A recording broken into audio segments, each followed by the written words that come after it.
सुप्रभात स्टूडेंट्स, सभी को गुड मॉर्निंग। फिर महाराजा अग्रसेन ऑनलाइन क्लासेस में आपका स्वागत है।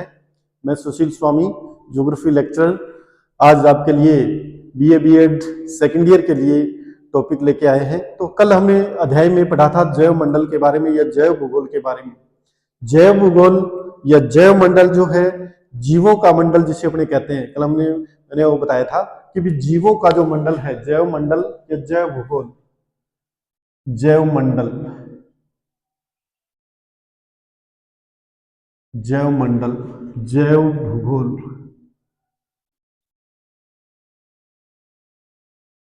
या बायोज्योग्राफी जिसे अपने कहते हैं, बायोज्योग्राफी, बायोज्योग्राफी।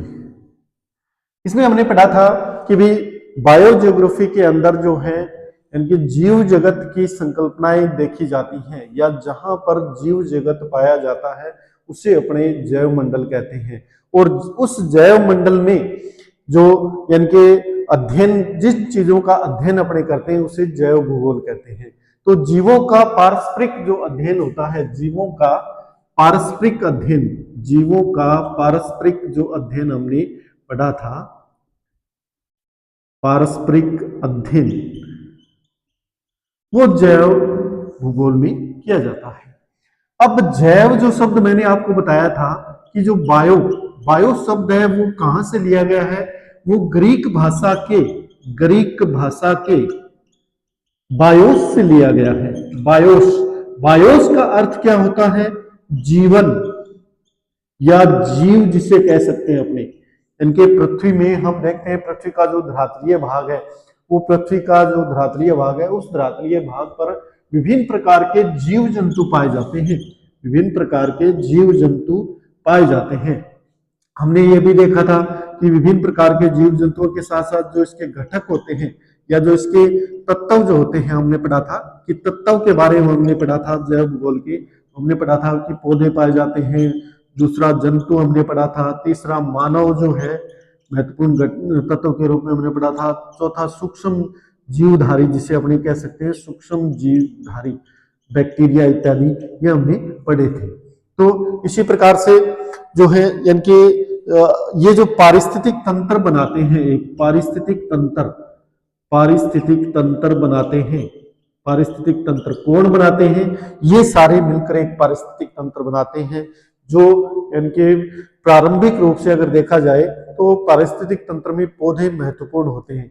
अब हमने पढ़ा था कि पौधे जो है इनके प्रकाश संश्लेषण की क्रिया करते हैं। पौधे क्या करते हैं? प्रकाश संश्लेषण की क्रिया करते हैं। प्रकाश संश्लेषण के कारण जो है ये भोजन निर्माण करते हैं। प्रकाश संश्लेषण, महत्वपूर्ण रूप से प्रकाश संश्लेषण की क्रिया करने के कारण जो है यहाँ पर इनमें जो है भोजन का निर्माण होता है, भोजन निर्माण होता है। भोजन निर्माण जो है किस कारण से होता है? इनके इनमें जो सूर्य की ऊर्जा प्राप्त होती है, सूर्य ऊर्जा से ये जो है अपने ये मान सकते हैं कि सूर्य ऊर्जा के द्वारा ये भोजन निर्माण करते हैं, इसके द्वारा प्रकाश संश्लेषण के द्वारा, और वो ऊर्जा जो है संपूर्ण पारिस्थितिक तंत्र में जो है संचारित होती है। उसके बाद हमने ये देखा था कि भी जो है पृथ्वी का जो धरातलीय भाग है उसमें पृथ्वी के यानी कि जैव मंडल के जो घटक हैं, जैव मंडल के घटक के अनुसार हमने देखा था कि भी घटक के अनुसार अगर देखा जाए तो स्थल मंडल, और जो है स्थल मंडल के बाद में हमने देखा था कि जैव मंडल है, या उसके बाद हमने देखा था कि जल मंडल है, तो या वायुमंडल है। ये सारे मंडल जो है इसके घटक कहलाते हैं, जैव मंडल के जो है घटक कहलाते हैं। कौन कौन से? जिस प्रकार से अगर देखा जाए तो स्थल मंडल, स्थल मंडल, स्थल मंडल, स्थल मंडल। उसके बाद में हमने देखा था कि जैव मंडल, जैव मंडल। उसके बाद हमने देखा था जल मंडल, जल मंडल। उसके बाद हमने देखा था वायुमंडल, वायुमंडल। अब ये माना जाता है कि पृथ्वी की जो धरातलीय भाग है, पृथ्वी का जो धरातलीय भाग है, उस पृथ्वी के धरातलीय भाग में 1.5 किलोमीटर, 1.5 किलोमीटर की ऊंचाई तथा जो 1.5 किलोमीटर की जो है गहराई तक जो है जीवों की संख्याएं पाई जाती हैं या जीवों का जीवन पाया जाता है। जीवों का जीवन कहां से कहां तक पाया जाता है?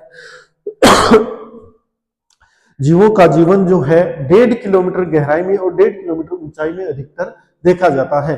तो कहने का मतलब कि यानी कि अपने जैसे गहराई में जाएंगे तो 1.5 किलोमीटर के बाद में जो है जीवों की संख्या भी कम होती जाएगी। गहराई में जो है अनेक प्रकार के जीव पाए जाते हैं, जो सूक्ष्म जीवाणु जिसे कहते हैं, वो सूक्ष्म जीवाणु जो है गहराई में अधिक पाए जाते हैं। और इसी प्रकार से ऊंचाई पर भी जीवों का, धरातलीय ऊंचाई पर भी जीव पाए जाते हैं। जिस प्रकार से अपने कह सकते हैं कि भी जीवों की संख्याएं जो होती है वो अधिकतर इसी यानी कि क्षेत्र के अंदर पाई जाती है। इस प्रकार से हमने जो है जैसे भी यानी कि स्थल मंडल के बारे में हमने पढ़ा था कि स्थल मंडल में जो है मुख्य रूप से जो है यानी कि मृदा जो होती है, मुख्य रूप से वो अधिकतर मुख्य कारक होती है। मृदा क्या होती है? स्थल मंडल की मुख्य कारक होती है। मृदा में क्या चीजें पाई जाती है? जिस प्रकार से विभिन्न प्रकार के खनिज पदार्थ जो है, खनिज पदार्थ मृदा के अंदर पाए जाते हैं। विभिन्न प्रकार के खनिज पदार्थों से मतलब कि सोडियम, मैग्नीशियम, पोटेशियम जो है या कैल्शियम जो है, ये जो यानी कि खनिज पदार्थ है मृदा के अंदर अधिकतर पाए जाते हैं जो इसे उपजाऊ बनाते हैं। इसके बाद हमने देखा था कार्बनिक पदार्थ भी पाए जाते हैं मृदा के अंदर। कार्बनिक पदार्थ भी पाए जाते हैं। कार्बनिक पदार्थ से मतलब कि जिनमें कार्बन की मात्रा, अपने ये मानते हैं कि प्रत्येक जीव जो होता है उस जीव में कार्बन की मात्रा पाई जाती है। और यह मात्रा जो होती है, जैसे ही जीव की समाप्ति होती है तो ये मात्रा मृदा में मिल जाती है, जो ह्यूमस के रूप में काम में आती है। ह्यूमस के रूप में काम में आती है। इसके बाद हमने देखा था भी जो मृदा है उसमें जल की मात्रा भी पाई जाती है। जल की मात्रा से मतलब कि इसमें जो है मृदा में यानी अनेक प्रकार से गुरुत्वाकर्षण जल पाया जाता है, केशिका जल पाया जाता है, या मृदा कणों के मध्य जल पाया जाता है। तो इस प्रकार से उसमें जल की मात्रा भी पाई जाती है जो पेड़ पौधों के लिए जो आवश्यक होता है। अब उसके बाद हम देखते हैं कि भी जो मृदा जो यानी कि जैव मंडल जो होता है, उस जैव मंडल में जैव मंडल की जो प्रकृति होती है या जैव मंडल का जो विशेष क्षेत्र होता है या जैव मंडल का अन्य विज्ञानों से जो संबंध होता है वो किस प्रकार से होता है। हम देखते हैं कि जैव मंडल जो है मुख्य रूप से जिस प्रकार से चार्ल्स डार्विन ने अपनी एक पुस्तक थी ओरिजिन ऑफ स्पीशीज, जैव मंडल की प्रकृति, देखिए अपनी जैव मंडल की प्रकृति, जैव मंडल की प्रकृति, जैव मंडल का विषय क्षेत्र, जैव मंडल का विषय क्षेत्र, जैव मंडल की प्रकृति, जैव मंडल का विषय क्षेत्र, ये दोनों ही चीजें जो है जैव मंडल या जैव भूगोल के लिए जो है आवश्यक होती है। जिस प्रकार से अपने कहते हैं जैव भूगोल में जो है देखा जाए तो इसकी जो प्रकृति होती है वो जीवों के आधारित होती है, जीवों के आधार पर ही होती है। जीव किस प्रकार से सर्वाइव करते हैं, किस प्रकार से अनुकूलित होते हैं, किस प्रकार से उनका विकास होता है, वो सारी चीजें जैव मंडल की प्रकृति के अंदर अपने देखते हैं। तो जैव मंडल की प्रकृति के अनुसार अगर देखा जाए तो एक जो पर्यावरणविद या अपने ये मान सकते हैं प्राणी शास्त्रवेत्ता था चार्ल्स डार्विन जो था, चार्ल्स डार्विन ने अपनी पुस्तक थी origin of species, origin of species, origin of species में उसने ये लिखा था कि प्रत्येक जीव जो है परिवर्तनशील है, यानी कि प्रत्येक जीव जो है परिवर्तनशील है, उसमें परिवर्तन आते रहते हैं। प्रत्येक जीव में जो है परिवर्तन होते हैं, प्रत्येक जीव जो है धीरे धीरे जो है परिवर्तन की ओर अग्रसर रहता है। तो कहने का मतलब जो जीव जिस प्रकार से जीवों में जीव का विकास होता है, जीवोत्पत्ति जिसे अपने कहते हैं, तो जीवों में जिस प्रकार से विकास होता है, विकास के बाद में उसकी वृद्धि होती है, वृद्धि के बाद में उसका जो है धीरे धीरे जो है उसका यानी क्षरण होता जाता है और अंत में जो है वो नष्ट हो जाता है। तो इस प्रकार से यानी कि ओरिजिन ऑफ स्पीशीज में लिखा गया है कि प्रत्येक जीव जो है परिवर्तनशील है, यानी कि स्थिर नहीं रहता है वो। उसके बाद हम देखते हैं कि भी जिस प्रकार से विषय क्षेत्र के रूप में अगर देखें तो इसका जो विषय क्षेत्र है वो महत्वपूर्ण है जीव मंडल के लिए। जीवों में जिस प्रकार से जीवों की संरचना या जीवों की जो संरचना है उस संरचना का अध्ययन जो अपने इस विषय क्षेत्र के अंतर्गत करते हैं। उसके बाद में हम देखते हैं कि भी जो बायोम जिसे कहते हैं, बायोम की अवधारणा के रूप में अगर अपने देखें, बायोम की अवधारणा, बायोम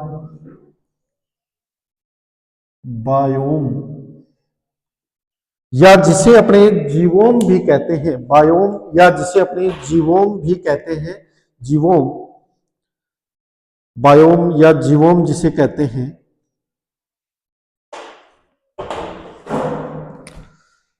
बायोम, बायोम या जीवोम जिसे अपने बोल सकते हैं, जीवोम। बायोम क्या क्या होता है, इसकी अवधारणा क्या है, इसका कंसेप्ट क्या है, वो अपने देखते हैं कि भी एक बायोम क्या होता है। एक विशिष्ट जीव का जटिल समूह होता है, यानी कि विभिन्न जीवों का जो है एक जटिल समूह होता है जिसमें वो निवास करता है, या जो उसका वातावरण जो होता है वो उसका महत्वपूर्ण वातावरण होता है, जिसमें वो मुख्य रूप से उसकी विशेषताएं या वो मुख्य रूप से वो उनके साथ अनुकूलित रहता है, उस वातावरण के साथ वो अनुकूलित रहता है, जिसे अपने बायोम या जीवोम कहते हैं। बायोम भी अलग अलग वातावरण के अनुसार, अलग अलग वातावरण के अनुसार जो है अलग अलग पाए जाते हैं, वातावरण के अनुसार अलग अलग पाए जाते हैं बायोम। कौन कौन से बायोम, जिस प्रकार से अगर अपने देखें मरुस्थलीय क्षेत्र का बायोम अगर देखा जाए, मरुस्थलीय क्षेत्र, मरुस्थलीय बायोम जिसे बोलते हैं या जीवोम जिसे बोलते हैं, कहने का मतलब मरुस्थल के अंदर जो है जीव, कौन कौन से जीव पाए जाते हैं, किस प्रकार से उनकी जो है स्थिति होती है, किस प्रकार से वो जो है अपने ये माने कि भी वो अनुकूलित रहते हैं, तो ये जीव जो है मरुस्थलीय बायोम वाले जीव कहलाते हैं। मरुस्थल के अंदर हम मानते हैं कि टेम्परेचर जो है इनके सर्वाधिक, कहने का मतलब टेम्परेचर वहां पर अधिक पाया जाता है, टेम्परेचर अधिक पाया जाता है। अब जो यानी कि अगर थार का मरुस्थल अगर अपने देखें, थार का मरुस्थल अगर देखा जाए, थार का मरुस्थल, थार के मरुस्थल में अधिकतर टेम्परेचर देखा जाए तो जो यानी कि अत्यधिक उष्ण परिस्थितियों में जो है लगभग 40 से 50 डिग्री सेंटीग्रेड टेम्परेचर या इससे भी अधिक टेम्परेचर वहां पर पाया जाता है। दूसरा दूसरा यहाँ पर जो टेम्परेचर होता है वो टेम्परेचर दिन के समय तो अधिक टेम्परेचर रहता है, लेकिन रात्रि के समय जो है टेम्परेचर जो है वह उसमें जो है कमी आ जाती है, और टेम्परेचर रात्रि के समय जो है लगभग अगर देखा जाए तो 4 डिग्री सेंटीग्रेड टेम्परेचर तक वहां पर वो टेम्परेचर जो है चला जाता है, 4 डिग्री सेंटीग्रेड तक जो है टेम्परेचर वहां पर चला जाता है। तो टेम्परेचर जो है उसमें यानी कि परिवर्तन अपने देखते हैं तो वो भी एक जीवोम का हिस्सा है। और इस टेम्परेचर में यानी कि जहां पर न्यूनतम टेम्परेचर जो है 4 डिग्री सेंटीग्रेड से भी कम हो जाता है और अधिकतम 50 डिग्री सेंटीग्रेड से भी अधिक रहता है, तो इस यानी कि परिसर में या इस जो रेंज है, इस रेंज में जो जीव निवास करते हैं वो जीव उसके अनुकूलित रहते हैं, अनुकूलित रहते हैं अपने ये मान सकते हैं।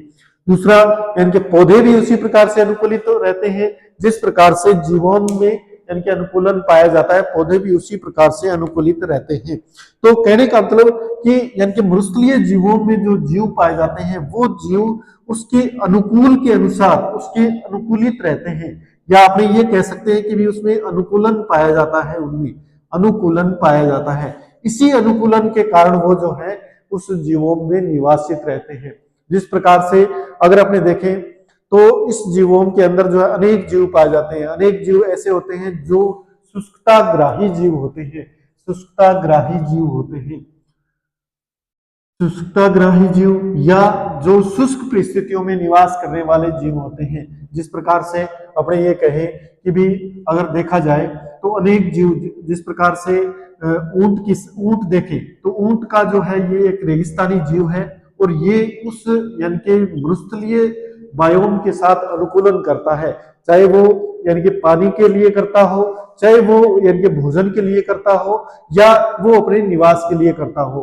और अधिकतर यानी कि अनुकूलन जो पाया जाता है वो जल के प्रति अनुकूलन पाया जाता है, जल के प्रति अनुकूलन पाया जाता है।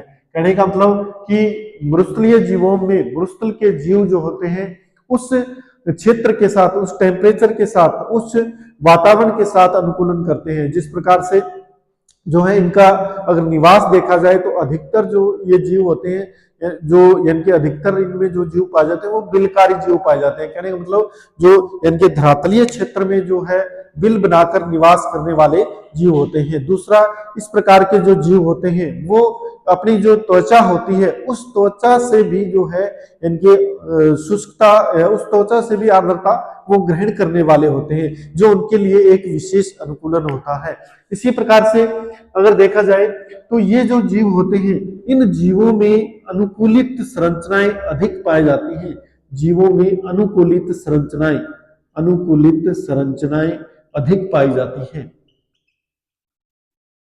अब कई बार क्या होता है कि यानी कि जीवों को भोजन के लिए भी, इन जीवों को भोजन के लिए भी जो है भटकना पड़ता है, या भोजन के लिए भी इनमें जो अनुकूलन पाया जाता है।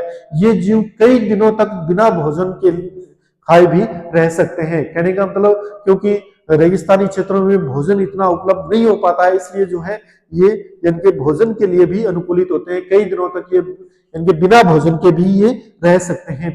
इसी प्रकार से जो इनके रंग की जो प्रकृति होती है, यानी कि जिस प्रकार से अगर देखा जाए इनकी त्वचा का जो रंग होता है, उस त्वचा का रंग भी उस रेगिस्तान के समान या भूरे रंग का इनका त्वचा का रंग होता है। तो मरुस्थलीय जीवों में अधिकतर जो है अगर देखा जाए तो वो जीव अनुकूलित रहते हैं। इसी प्रकार से अगर पौधों की संरचना इसमें देखें, मरुस्थलीय जीवों में जो पौधे पाए जाते हैं, वो पौधे भी अधिकतर जो है अनुकूलित रहते हैं। जिस प्रकार से पौधे जो होते हैं, उन पौधों पर अगर देखा जाए तो ऐसी अनुकूलित संरचनाएं पाई जाती है जो उनको जो है जलीय संरचना के लिए जो है अपने ये मान सकते हैं शुष्कता ग्राही के रूप में उनको उपयोग में लेते हैं। जिस प्रकार से अगर पौधे, बड़े पौधे और वृक्ष देखें बड़े पौधे या वृक्ष देखे जाए तो वो वृक्ष जो होते हैं, उनकी छाल जो होती है, उनका जो बाहरी आवरण होता है छाल का, वो अधिकतर मोटी पाई जाती है, जिसके कारण कि इनका जो है अपने ये माने कि भी इनके द्वारा जो है वाष्पोत्सर्जन की क्रिया कम होती है। तो महत्वपूर्ण रूप से वाष्पोत्सर्जन के प्रति जो है ये अनुकूलित होते हैं। दूसरा, यानी कि इनमें जो अगर पत्तियों की बात करें तो पत्तियां अधिकतर जो है इनकी पौधों की छोटी होती हैं, जो उनके लिए वाष्पोत्सर्जन का जो पृष्ठीय क्षेत्रफल है वो कम करती है, जिससे वाष्पोत्सर्जन की क्रिया कम होती है। इसी प्रकार से कई ऐसे भी पौधे होते हैं जो, जिस प्रकार से अगर देखा जाए कि उनकी पत्तियां जो होती हैं वो कांटों में रूपांतरित होती हैं। कांटों में रूपांतरित होती है मतलब कि वो जो है इनके वाष्पोत्सर्जन वहां से बिल्कुल भी नहीं हो पाता है। अब इस प्रकार के जो इनके जो अपने देखें जीरोफाइट्स जो पौधे होते हैं, जीरोफाइट्स जिसे अपने कहते हैं, जीरोफाइट्स, या अपने ये मानते हैं कि जो जिस प्रकार से उदाहरण स्वरूप अगर अपने देखें, उदाहरण स्वरूप अगर इनको देखा जाए तो नागफनी है, डंडाथोर है, ये सारे जो है यानी कि नागफनी वर्ग के पौधे होते हैं। और ये जो होते हैं किसके प्रति अनुकूलित होते हैं? जल के प्रति जो है ये अनुकूलित होते हैं। और इनका जो तना अगर देखा जाए, जिस प्रकार से एलोवेरा है, तो एलोवेरा का जो तना होता है वो ऊपर की तरफ उसकी जो पत्तियां होती है वो तने पर जो कांटेदार होती है, और दूसरा उनका तला गुद्देदार होता है, उनका जो इनके तना जो होता है वो गुद्देदार होता है। इस प्रकार से इनके ये जल के प्रति अनुकूलित होते हैं, जल के प्रति क्या होते हैं? अनुकूलित होते हैं। इस प्रकार से इनकी जो संरचनाएं पाई जाती है। दूसरा, अगर इसकी पृथ्वी की धरातलीय आंतरिक संरचना इनकी देखें तो इनकी जो जड़ें होती हैं वो अधिकतर अधिक लंबाई तक जाती हैं, या जलीय संरचना तक अधिक जाने वाली होती है। कहने का मतलब इनकी जड़ें जो है अधिकतर मूसला मूल के रूप में पाई जाती हैं, क्योंकि इनको जल के लिए अत्यधिक गहराई तक जाना पड़ता है, तो इसलिए इनकी जड़ें अधिक गहराई तक जाती हैं। इसी प्रकार से अगर जिस प्रकार से आग का उदाहरण लें तो जो आग जो पौधा होता है, उस आग की जो पत्तियां होती है, उस पत्तियों पर एक श्लेष्मल परत होती है जो यानी कि क्या करती है, जो वाष्पोत्सर्जन की क्रिया को कम करती है, वाष्पोत्सर्जन क्रिया बिल्कुल भी नहीं होने देती है। तो कुछ पौधे ऐसे भी होते हैं जिन पर जो है श्लेष्मा की परत पाई जाती है। तो ये मरुस्थलीय जीवों का ही एक उदाहरण है, या मरुस्थलीय जीवों के प्रति ये अनुकूलित रहते हैं। अनेक ऐसे जीव जो है मरुस्थल में जो है निवास करते हैं, और मरुस्थल में निवास करके जो है उनके द्वारा अनुकूलित पाए जाते हैं। तो ये अनुकूलन जो कहलाता है बायोम अनुकूलन कहलाता है, बायोम अनुकूलन कहलाता है, बायोम अनुकूलन की संरचना पाई जाती है। अब कुछ ऐसे जीव भी होते हैं जो यानी कि अपने ये मान सकते हैं कि भी सुप्तावस्था में भी रहते हैं, कि भी जिस प्रकार से रेप्टाइल्स वर्ग के जो जंतु हैं, वो जंतु अधिकतर अगर देखा जाए तो जहां यानी कि शीतकालीन अवस्था में, क्योंकि कुछ रेगिस्तानी क्षेत्र जो है शीतकालीन अवस्था में अत्यधिक ठंडे हो जाते हैं तो वो सुप्तावस्था में पाए जाते हैं। इसी प्रकार से अनेक ऐसे जीव जंतु हैं जो सुप्त अवस्था में रहकर जो है यानी काफी कई महीनों तक जो है अपने जो सुप्त अवस्था में रहते हैं या निष्क्रिय अवस्था में रहते हैं, और जैसे ही यानी कि वो शीतकालीन प्रवास खत्म हो जाता है तो उसके बाद में वो जो है सक्रिय अवस्था में आ जाते हैं। तो सुप्तावस्था भी जो होती है वो महत्वपूर्ण रूप से इनके अनुकूलन के आधार पर होती है। तो मृस्थलीय जीवों में इस प्रकार से अगर यानी कि पौधे और जंतुओं की बात करें तो इसके बाद हम यानी कि अनेक ऐसी जो है इनके जो भोजन श्रृंखलाएं उसका भी अपने देख सकते हैं कि भोजन श्रृंखलाएं भी किस प्रकार से पाई जाती हैं। तो मृस्थलीय जीवों में छोटे से छोटे कीड़े से मकोड़े से लेकर या छोटे कीट पतंगे से लेकर बड़े से बड़ा जीव भी मृस्थलीय जीवों में पाया जाता है जो मृस्थलीय पारिस्थितिक तंत्र का जो है उदाहरण होता है, मृस्थलीय पारिस्थितिक तंत्र का उदाहरण होता है। ओके स्टूडेंट्स, धन्यवाद।